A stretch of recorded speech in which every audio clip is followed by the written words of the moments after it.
گرمیوں کی چھٹیاں تھیں۔ حسن اور مریم بہت خوش تھے کہ اب اسکول نہیں جانا پڑے گا۔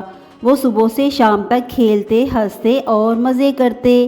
ان کے والدین دونوں دفتر جاتے تھے، اس لیے ان کا خیال رکھنے کے لیے دادا جان گاؤں سے شہر آئے تھے۔ دادا جان بہت نیک اور علم والے بزرگ تھے۔ ان کی سفید داڑھی، سر پر سفید ٹوپی اور ہلکی سی مسکراہٹ دیکھ کر ہی حسن اور مریم کو سکون آ جاتا تھا۔ دادا جان ہمیشہ قرآن کی باتیں، نبی صلی اللہ علیہ وسلم کے قصے اور اخلاقی سبق سناتے تھے۔ ایک دن شام کے وقت جب سورج ڈھل جاتا اور ٹھنڈی ہوا چل رہی تھی، حسن اور مریم کھیل کر تھک گئے تو صحن میں دادا جان کے پاس آ کر بیٹھ گئے۔ دادا جان مسکرا کر بولے، آؤ بچوں، آج تمہیں ایک خاص کہانی سناتا ہوں۔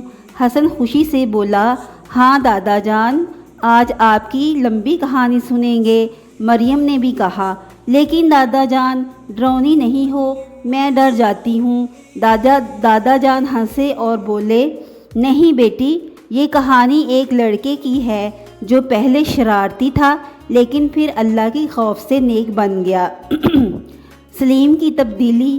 دادا جان نے کہنا شروع کیا، بچوں، بہت سال پہلے ایک گاؤں میں ایک لڑکا رہتا تھا جس کا نام سلیم تھا۔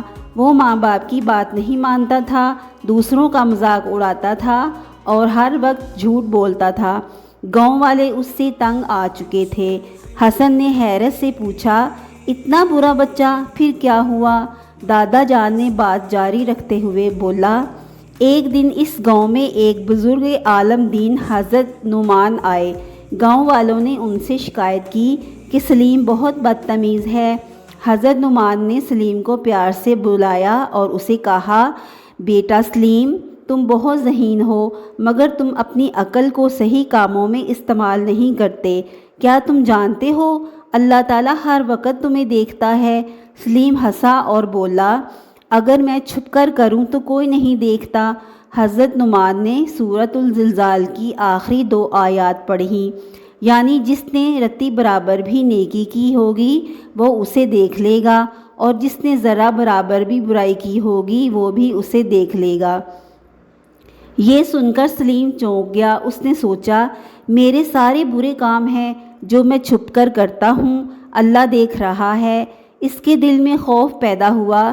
اسی وقت وہ رونے لگا اور حضرت نعمان سے معافی مانگی۔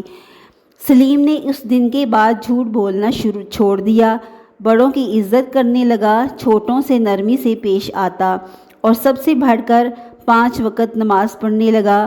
وہ اپنے والدین کی بھی خدمت کرتا اور قرآن مجید سیکھنے لگا۔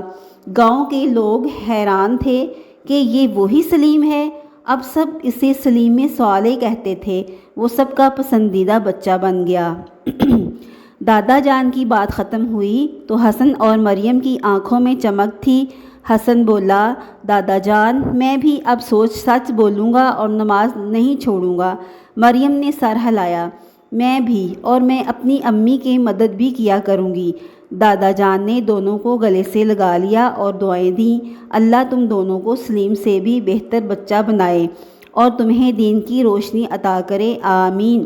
اس دن کے بعد حسن اور مریم نے دادا جان کی باتوں پر عمل کرنا شروع کر دیا اور ہر رات سونے سے پہلے دادا جان سے ایک نئی کہانی سنتے۔